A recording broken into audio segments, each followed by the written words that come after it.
Anong ganap sa mundo ng showbiz? Nakatakdang kasuhan ng negosyante at talent manager na si Beverly Labad-Labad ang kanyang talent na si Elias Gab Dalintukan Jr., kilala bilang Elias JTV, ng kasong estafa through false pretenses dahil sa di umano'y patuloy na pangungulekta nito ng talent fees mula sa concert producers at organizers nang hindi niremit sa management. Ayon kay Labad-Labad, pinadalhan na nila si Elias ng memorandum para magpaliwanag sa umano'y ilegal na pangungulekta na kinumpirma pa ng kanyang personal assistant na si Ryan Porres at ilang miyembro ng banda.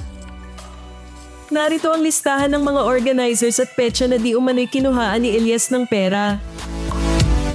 Umaabot umano sa 2,330,000 piso ang kabuoang halagang nakolekta ni Elias nang walang pahintulot mula sa management.